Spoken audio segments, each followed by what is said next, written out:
صرف ایک عورت کے لیے۔ مجھے چند سال پہلے تک لگتا تھا کہ ہر عورت ایک جیسی نہیں ہو سکتی کہ جس کے نصیب میں ایک نیک مرد ہو۔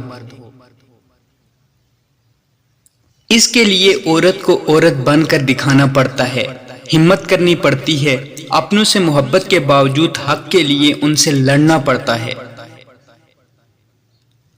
اور چھوڑنا بھی۔ اور ہر عورت اتنی ہمت والی کہاں ہوتی ہے، مگر پھر بھی وقت نے ایک بات اور سمجھا دی کہ مرد ایک جیسے نہیں ہو سکتے کہ اس کی زندگی میں ایک ہی عورت ہو، کیونکہ میں نے کسی مرد کو اتنا وفادار نہ پایا، نہ سنا، نہ دیکھا۔ وہ صرف ایک ہی تھا جس نے محبت کو پانے کے لیے معجزوں کا انتظار کیا تھا، ورنہ مرد کہاں رکتا ہے کسی کے لیے، مرد ایڑیاں کہاں رگڑتا ہے، وہ بھی صرف ایک عورت کے لیے۔ مگر سب ایک جیسے بھی نہیں ہوتے۔ زلزلے کیوں آتے ہیں؟ حضرت عائشہ سے کسی نے پوچھا زلزلے کیوں آتے ہیں؟ ارشاد فرمایا کہ جب عورتیں غیر مردوں کے لیے خوشبو استعمال کریں،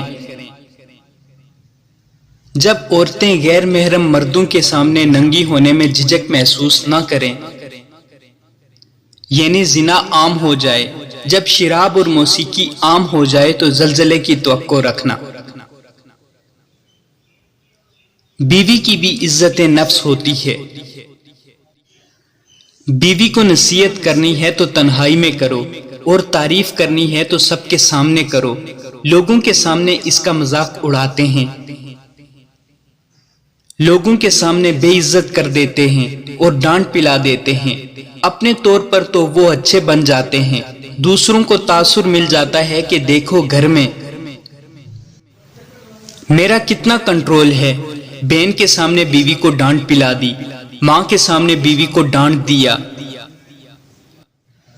اور ماں کی نظر میں بڑے اچھے بن گئے کہ ہاں ہمارا بیٹا تو گھر میں بہت کنٹرول رکھتا ہے، اور بہن کہتی ہے کہ میرے بھائی کا تو گھر میں بہت کنٹرول ہے۔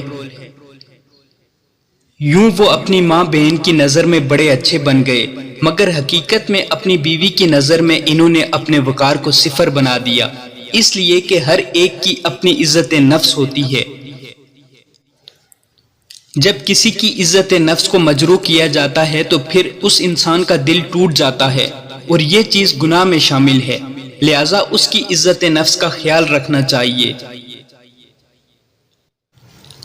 اس کو نصیحت کرنی ہے تو تنہائی میں کرو، اور اگر تعریف کرنی ہے تو لوگوں کے سامنے کرو۔ اس نصیحت کو زندگی کا اصول بنا لو۔ تنہائی میں اگر بیوی کو کچھ بھی سنا دو گے تو بیوی برداشت کر لے گی، مگر لوگوں کے سامنے کی ذلت برداشت کرنا مشکل ہوتا ہے۔ اس لیے یہ بات ذہن میں رکھیں کہ بیوی کو دوسروں کے سامنے کبھی بھی اس طرح تنقید کا نشانہ نہ بناؤ، وہ تمہاری زندگی کا ساتھی ہے۔ تھوڑا وقت جو دونوں کو علیحدگی میں مل جاتا ہے، اس میں